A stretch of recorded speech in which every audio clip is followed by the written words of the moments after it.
एक गांव में एक मुखिया अपनी पत्नी के साथ रहता था। मुखिया का स्वभाव बहुत ही सरल और शांत था, जिस वजह से गांव वाले मुखिया को बहुत ही पसंद करते थे। पर मुखिया की कोई भी संतान नहीं थी, जिस वजह से मुखिया और उसकी पत्नी काफी ज्यादा परेशान रहते थे। हाँ, हे भगवान, आखिरकार हमने ऐसा क्या पाप किया है जो आपने मुझे इस जन्म में संतान नहीं दी, जबकि मैं तो हमेशा अपने गांव का भला ही सोचता हूँ। अजी, शायद मेरे नसीब में ही संतान सुख नहीं है। आप ऐसा कीजिए, आप दूसरा विवाह कर लीजिए। क्या कहूँ मैं अब? अरे नहीं नहीं शांति, मैं दूसरा विवाह नहीं करूंगा। मुझे पता है कि दोष मुझ में है। तभी वहां पर मुखिया का दोस्त जमींदार आया। जमींदार मुखिया के घर पर अक्सर कर आया करता था। राम राम मुखिया जी। क्या बात है मुखिया, इतने परेशान क्यों लग रहे हो? आओ आओ आओ आओ जमींदार, और बताओ भाई, कैसे आना हुआ?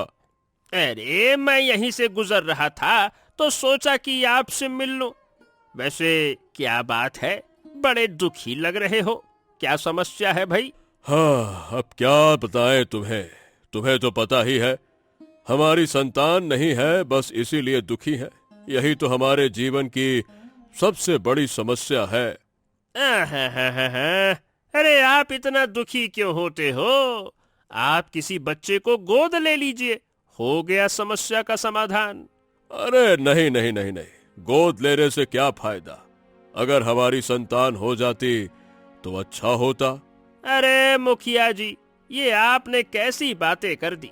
मेरा बेटा भी तो आपका ही बेटा है ना? अब हाँ हाँ हाँ हाँ, ये तो तुमने बिल्कुल ठीक कहा। फिर भी हमें लगता है कि काश भगवान ने हमें एक संतान दी होती तो हम भी आपसे ऐसा ही कह पाते कि हमारा बेटा आपका बेटा है। अब हाँ हाँ हाँ हाँ, ये भी उचित है। ठीक है, भगवान पर भरोसा रखिए, सब सही हो जाएगा, चिंता मत करिए। चलिए, राम राम। ये कहकर जमींदार वहां से चला गया।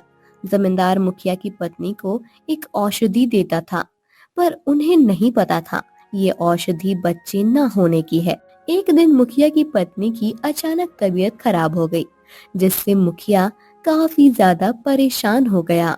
अरे क्या हो गया भाग्यवान, तुम्हारी अचानक से तबीयत कैसे खराब हो गई? क्या बात है? पता नहीं, कुछ समझ नहीं आ रहा है।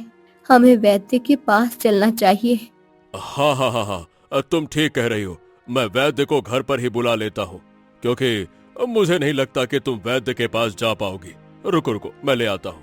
यह कहकर मुखिया ने वैद्य को घर पर बुलाया। वैद्य घर पर आया और उसने शांति को देखकर कहा, देखो, देखो मुखिया, इन्हें बस थोड़ा सा बुखार है और कमजोरी है। एक काम कीजिए, इनसे कहा कीजिए कि ये ज्यादा अपने दिमाग पर जोर न डाले। अब हाँ, समझाता तो हूँ वैद्य जी, पर समझ नहीं आता कि क्यों इतनी परेशान रहती हैं। तभी वैद्य ने उस औषधि को देखा, जिस पर उसने कहा, रुकिए रुकिए रुकिए, ये बताइए, ये औषधि किसके लिए है? मैं खाती हूँ इस औषधि को, जमींदार जी मेरे लिए लेकर आए हैं। क्या? अरे नहीं नहीं नहीं नहीं नहीं, आप इसको हरगिज मत खाइएगा। शायद इसी वजह से आपकी तबीयत सही नहीं हो रही है। ये सुनकर शांति ने उस औषधि को खाना बंद कर दिया। धीरे धीरे समय गुजर रहा था।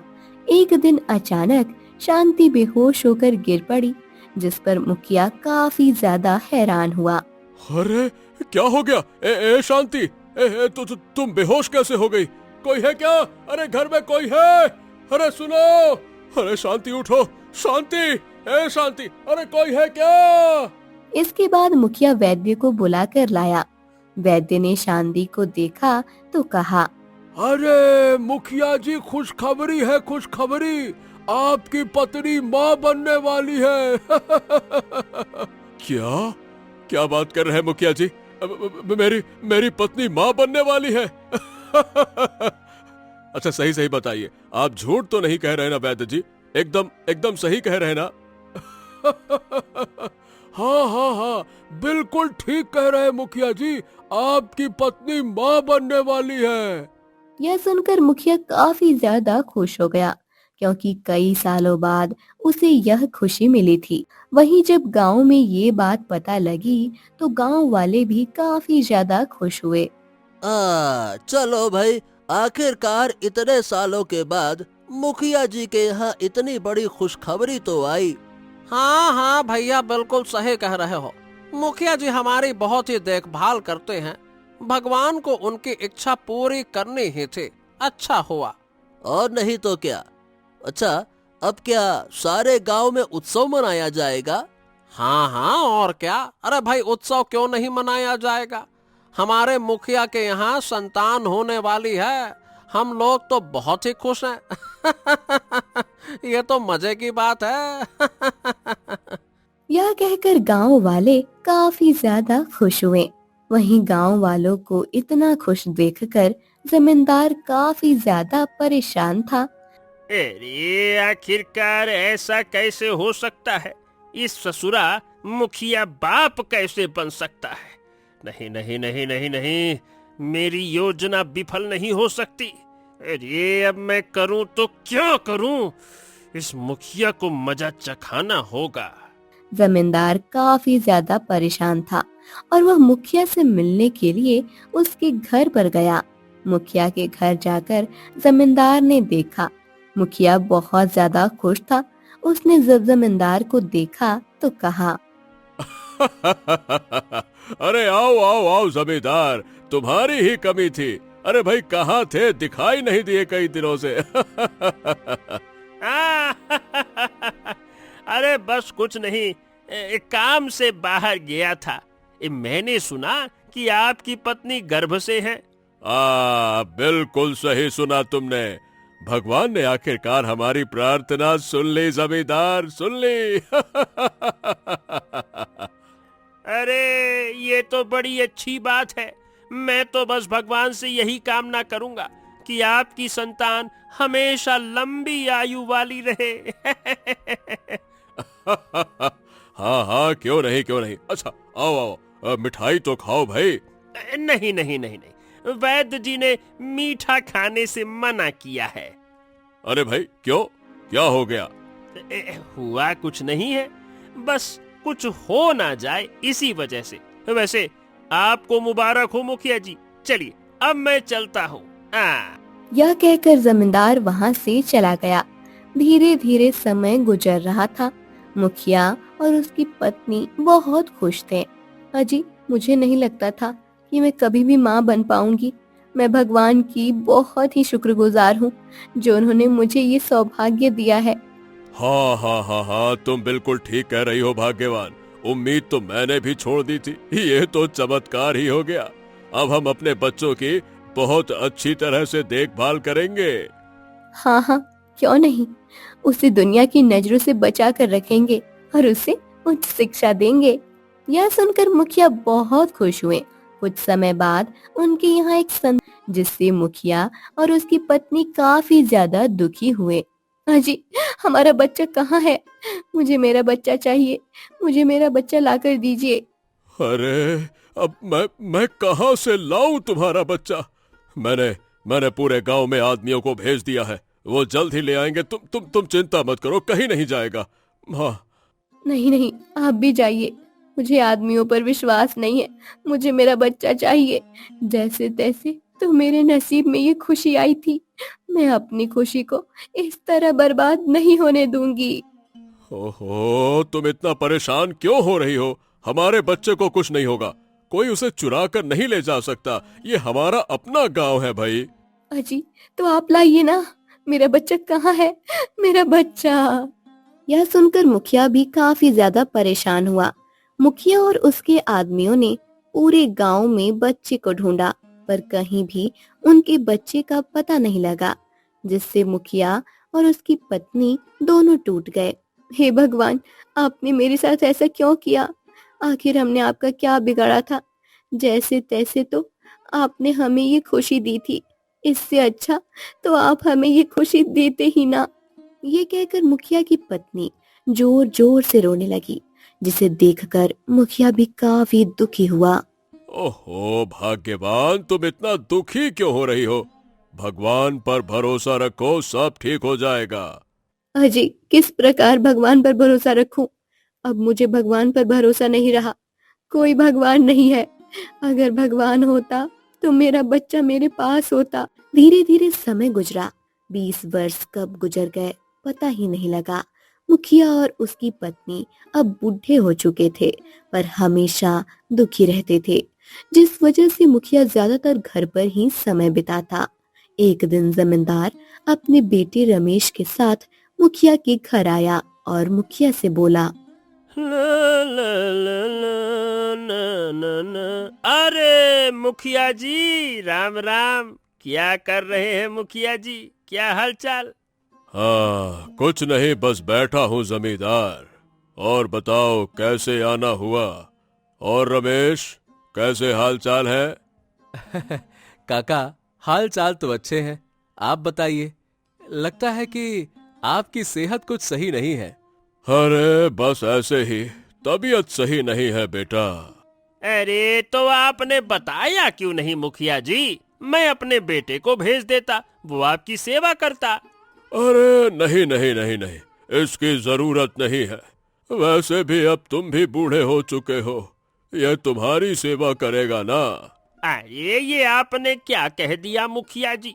अरे हम लोग दोस्त हैं भाई, दोस्त। मेरा बेटा और आपका बेटा क्या अलग अलग है? एक ही है। अरे नहीं नहीं नहीं, अब मैं बूढ़ा हो चुका हूँ। सोच रहा हूँ कि मुखिया के लिए किसी अच्छे नौजवान को ढूंढ लिया जाए। हाँ हाँ, क्यों नहीं। वैसे आपकी नजर में कोई नौजवान हो तो आप उसे अपनी जगह मुखिया बना सकते हैं। अब देखा जाए तो मेरी नजर में तो अभी कोई नहीं है। वैसे रमेश बेटा, तुम्हारा क्या ख्याल है? क्या तुम मुखिया का पद संभाल पाओगे? यह सुनकर जमींदार मन ही मन काफी खुश हुआ और बोला, अरे ये भी आप क्या कह रहे हैं मुखिया जी? ये रमेश बेटा ने कभी मना किया है क्या? अरे आप तो जो हुक्म देंगे वो करेगा। क्यों क्यों रमेश बेटा, मानेगा ना? हाँ हाँ मुखिया काका, आप तो बताइए, मैं आपके लिए जान भी दे सकता हूँ। अरे नहीं नहीं बेटा, जान बान नहीं देनी है, पर ठीक है, मैं विचार करके, सोच विचार करके बताऊंगा। हाँ। इसके बाद जमींदार और रमेश वहां से चले गए। मुखिया के घर से आने के बाद जमींदार अपने घर गया और अपने बेटे से बोला, ये तो बड़ी अच्छी बात है। मुखिया ने तुम्हें अगले मुखिया के लिए चुना है। शाबाश बेटा, शाबाश। सही कहा, और ये सब आप ही का किया धरा है। वैसे अगर मुखिया का कोई बेटा या बेटी होती तो अगला मुखिया तो वही बनता ना। मुझे पता है, इसीलिए तो मैंने ये सब किया, क्योंकि मेरी मुखिया की गद्दी पर वर्षों से नजर है। मुझे तो मुखिया बनने नहीं दिया क्योंकि मैं था जमींदार। पर मैंने भी सोचा था मेरे बेटे के सिवा कोई और मुखिया बनेगा भी नहीं। अब बस तू बेटा जल्दी से तैयारी कर ले मुखिया बनने की।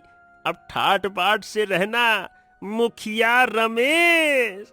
लोग कहेंगे देखो मुखिया का पिता जा रहा है जमींदार।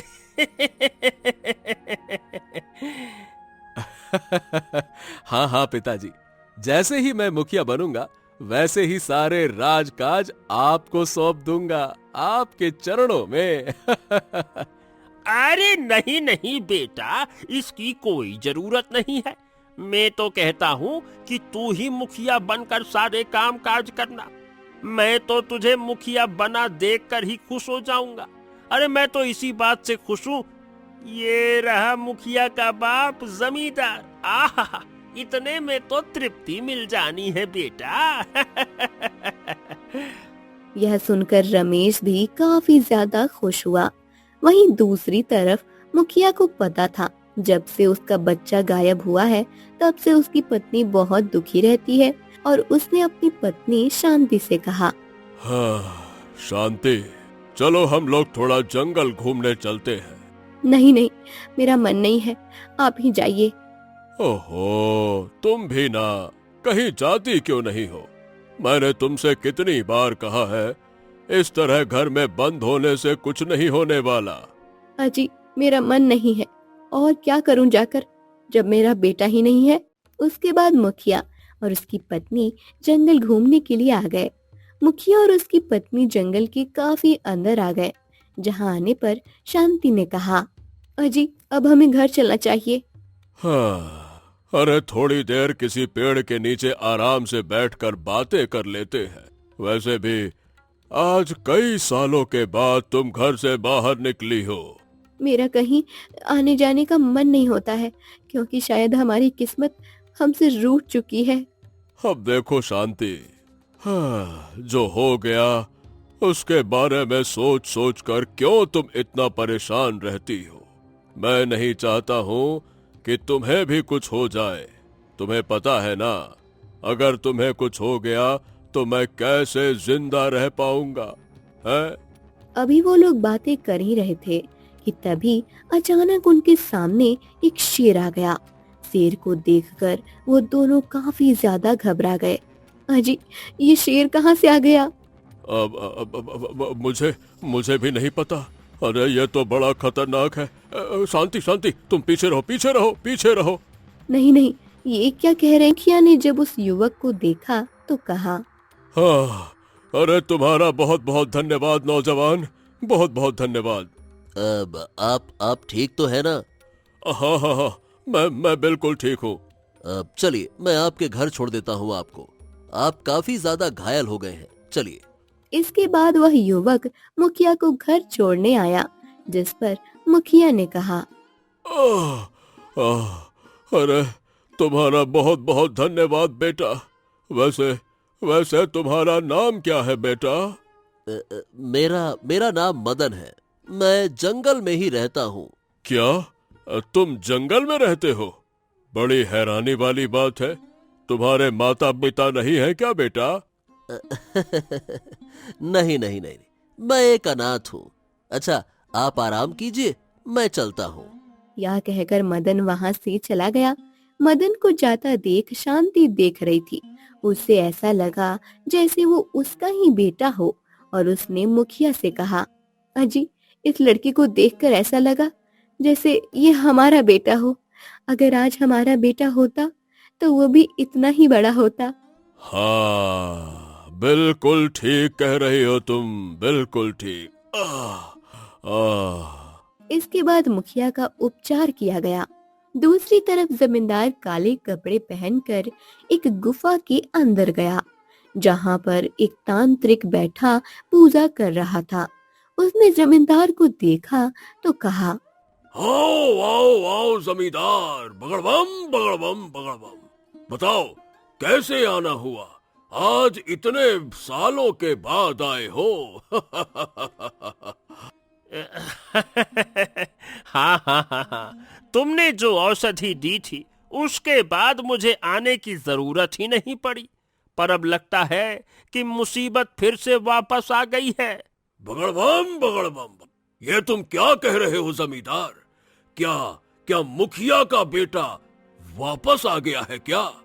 नहीं नहीं नहीं नहीं, वापस तो नहीं आया, पर मुझे ऐसा लग रहा है कि वो वापस आ सकता है, क्योंकि मैंने उस बच्चे को मारा नहीं था, बल्कि जंगल में फेंक दिया था। ओहो, ये तो तुमने गलत किया। अगर उसे मार देते तो ज्यादा अच्छा होता। अरे अब मैं क्या कहूँ महाराज, मैंने सोचा कि क्यों अपने सर पर किसी की हत्या लेना, पर अब मैं चाहता हूँ कि तुम उसे मार डालो, क्योंकि मैंने कल मुखिया के घर पर एक लड़के को देखा था। यह सुनकर तांत्रिक थोड़ा हैरान हुआ, और इसके बाद उन्होंने एक योजना बनाई, जिसके बाद जमींदार ने कहा, अच्छा, हाँ और नहीं तो क्या।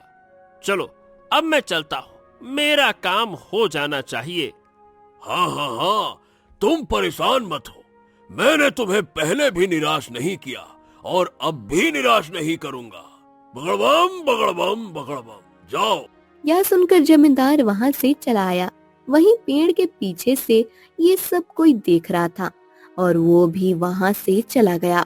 मुखिया अपने घर पर आराम से लेटा हुआ था। तभी वहां पर गांव का रामू आया और बोला, मुखिया जी, मुखिया जी, मुखिया जी, मुझे मुझे आपको कुछ जरूरी बात बतानी है। हाँ हाँ हाँ, लेकिन क्या बात है रामू, तुम इतने परेशान क्यों लग रहे हो? परेशान होने वाली बात ही है मुखिया जी, आपका बेटा जीवित है। क्या? ये क्या बात कर रहे हो? मेरा बेटा जीवित है? ये तुम क्या कह रहे हो? और है कहाँ वो? इसके बाद रामू ने उसे सारी बात बताई, जिसे सुनकर मुखिया काफी हैरान हुआ और बोला, पर तुम्हें ये सब कैसे पता? क्योंकि मैंने जमींदार का पीछा किया, इसीलिए मुझे पता चला। अच्छा, अब मैं चलता हूँ। अब आप अपने बेटे को बचा लीजिए, उसकी जान खतरे में है। मैं अपने बेटे को कुछ नहीं होने दूंगा। चलो, तुम्हारा बहुत बहुत धन्यवाद रामू, बहुत बहुत धन्यवाद। इसके बाद रामू वहां से चला गया, जिसके बाद मुखिया ने कुछ आदमियों को बुलाया और कहा, मेरे बेटे को पूरे जंगल में ढूंढो, उसे कुछ भी नहीं होना चाहिए, लेकर आओ। आप चिंता मत कीजिए मुखिया जी, हम आपके बेटे को ढूंढ कर निकालेंगे। इसके बाद उन आदमियों ने पूरे जंगल में मुखिया के बेटे को ढूंढा, पर उन्हें कहीं भी उसका बेटा नहीं मिला और वो वापस लौट आए। मुखिया जी, माफ करना, पर हमें आपका बेटा नहीं मिला। ओहो, ये तुम क्या कह रहे हो? पर ऐसा कैसे हो सकता है? अब ये तो हमें भी नहीं पता। अच्छा, कहीं ऐसा तो नहीं कि आपका बेटा जीवित ही ना हो? ओहो, नहीं नहीं नहीं, ऐसा नहीं हो सकता। मेरा बेटा जीवित है, जीवित। चलो जाओ, तुम लोग यहाँ से जाओ। यह सुनकर आदमी वहां से चले गए, जिस पर मुखिया ने कहा, मैं उस जमींदार और उसके बेटे को छोड़ूंगा नहीं। आखिरकार उसने ये सब अपने बेटे के लिए किया। मैं उसे सबक सिखा कर रहूंगा। बस एक बार मुझे मेरा बेटा मिल जाए। इसके बाद मुखिया खुद ही जंगल के लिए निकल गया। जंगल में आने के बाद मुखिया इधर उधर देखने लगा।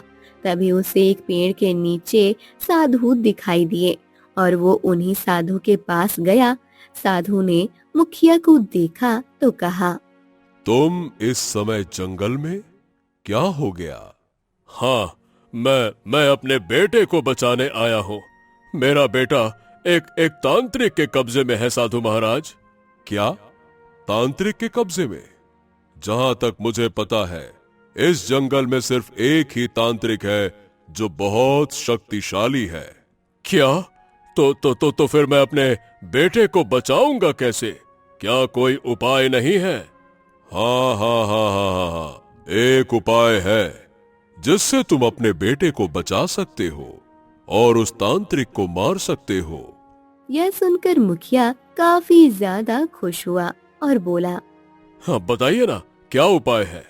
इसके लिए तुम्हें जादुई तलवार चाहिए होगी, जो यहाँ से थोड़ी दूर पर एक नदी में है। उसी नदी के अंदर है। अगर तुमने उस जादुई तलवार को ढूंढ लिया तो तुम उस तांत्रिक को मार पाओगे। ये सुनकर मुखिया काफी खुश हुआ और साधु का धन्यवाद करते हुए उसी नदी की तरफ चला आया। नदी पर आने के बाद उसने अपने आप से कहा, हो, लगता है साधु महाराज इसी नदी की बात कर रहे थे। मुझे इसी नदी के अंदर जाना चाहिए। तभी अचानक नदी से एक आवाज आई, रुक जाओ, नदी में मत उतरना वरना मारे जाओगे। यह सुनकर मुखिया थोड़ा हैरान हुआ और बोला, कौन है? कौन है? नदी के अंदर कौन मुझे मारेगा? मैं बोल रही हूँ, मैं नदी की देवी हूँ। अगर तुम्हें जादुई तलवार चाहिए है तो तुम्हें एक परीक्षा देनी पड़ेगी। हाँ, बताइए। हम सारी परीक्षा देने के लिए तैयार हैं। आप बताइए। अगर तुम सच में जादुई तलवार को पाना चाहते हो तो तुम्हें सबसे पहले नदी में से एक मोती ढूंढना होगा। क्या? नदी में से मोती? ठीक है, हमें मंजूर है। इसके बाद मुखिया नदी में उतर गया। उसने काफी देर तक मोती को देखा, पर उसे मोती दिखाई नहीं दिया, जिससे वो काफी उदास हुआ। अरे बाप रे, नदी में तो कोई मोती है ही नहीं। अब मैं क्या करूं? मुखिया अब निराशा हो चुका था। तभी अचानक उसकी नजर नदी के किनारे गई और मोती को देखकर वो काफी खुश हुआ और उसने नदी से कहा, मिल गया, मिल गया, आखिरकार मुझे मोती मिल गया। हाँ। यह सुनकर आवाज फिर आई, बहुत अच्छी बात, अब तुम जादुई तलवार ले सकते हो। ये कहते ही जादुई तलवार अपने आप पानी से ऊपर आ गई। जादुई तलवार को देखकर मुखिया काफी ज्यादा खुश हुआ और अपने आप से बोला, हाँ, अब मैं उस तांत्रिक को छोड़ूंगा नहीं। मैं उस तांत्रिक को मार डालूंगा। उसकी हिम्मत कैसे हुई मेरे बेटे को पकड़ने की। दूसरी तरफ तांत्रिक के सामने, मुझे नहीं पता था कि तुम मित्र होकर भी ऐसी हरकत करोगे।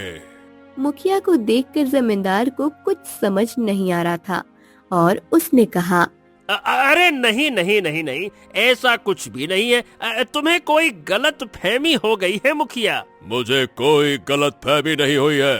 आज मुझे तुम्हारी असलियत पता लग गई है। इसीलिए तुम अपने बेटे को मेरे घर पर भेजा करते थे और कहते थे मेरा बेटा तुम्हारा बेटा है ना। तो अब ठीक है भाई, बात खुलकर ही हो जाए। हाँ, क्योंकि मैं मुखिया बनना चाहता था, पर तुम्हारी वजह से मैं मुखिया नहीं बन पाया। इसीलिए मैंने तुम्हारी पत्नी को बांझ होने की दवा दी, पर पता नहीं कैसे तुम्हारी पत्नी गर्भवती हो गई। यह सुनकर मुखिया काफी हैरान हुआ। उसे तो अपने कानों पर विश्वास ही नहीं हुआ और उसने कहा, मुझे नहीं पता था कि तू दोस्त के रूप में आस्तीन का सांप है। जिसे मैं दोस्त समझ रहा था वो मेरे घर का सबसे बड़ा दुश्मन होगा, ये मैंने सोचा भी नहीं था।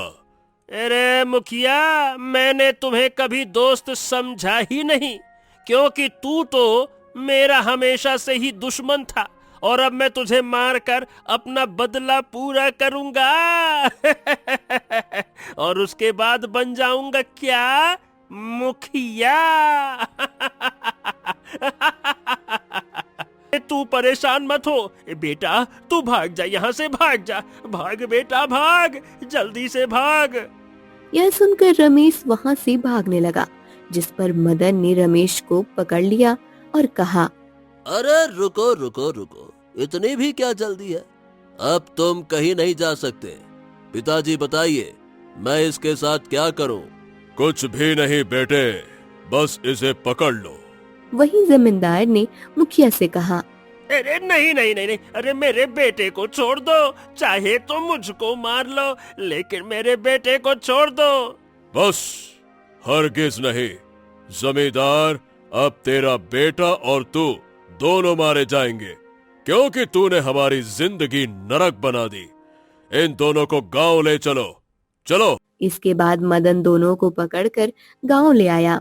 गांव में आने के बाद मुखिया ने गांव वालों के सामने उन दोनों की असलियत बताई, जिसे सुनकर गांव वाले काफी हैरान हुए। आहा, हमें नहीं पता था कि जमींदार ही आपका असली दुश्मन होगा। हाँ वही तो, मुझे भी नहीं पता था रामू, पर आज तुम्हारी वजह से मेरा बेटा मिल गया। तुम्हारा बहुत बहुत धन्यवाद। अरे आप धन्यवाद क्यों कह रहे हैं मुखिया जी? आपने हमारे लिए कितना कुछ किया, यह तो मेरा फर्ज था। मुझे जमींदार पर पहले ही शक था, इसीलिए मैं उसका पीछा किया करता था। यह सुनकर जमींदार काफी ज्यादा हैरान हो गया, क्योंकि उसे तो इस बारे में कुछ पता ही नहीं था। इसके बाद मुखिया ने उन दोनों को गांव से बाहर निकाल दिया और अब मुखिया काफी ज्यादा खुश था और वो अपने बेटे को लेकर घर आया। जब शांति को इस बारे में पता लगा तो शांति काफी ज्यादा खुश हुई और बोली, क्या आप सच कह रहे हैं? यही हमारा बेटा है? हाँ शांति, हाँ, यही है हमारा बेटा। उस दिन तुम कह रही थी ना कि तुम्हें इसे देखकर अपने बेटे की याद आ गई। शायद इसीलिए मदन को देखकर हमें अपना बेटा याद आ गया, क्योंकि ये हमारा ही बेटा है। यह सुनकर शांति काफी ज्यादा खुश हुई और उसने मदन से कहा, तुम कहाँ चले गए थे? तुम्हें पता है मैं तुम्हारे बिना कैसे जिंदा रही हूँ? अब मैं तुम्हें कहीं नहीं जाने दूंगी। अब आप परेशान मत होइए माँ, अब मैं आपको छोड़कर कहीं नहीं जाऊंगा। हमेशा आपके साथ रहूंगा। यह सुनकर शांति काफी ज्यादा खुश हो गई और अब मुखिया भी काफी ज्यादा खुश था। इसके बाद मुखिया ने अगला मुखिया मदन को ही बनाया और अब वह लोग बहुत खुश थे।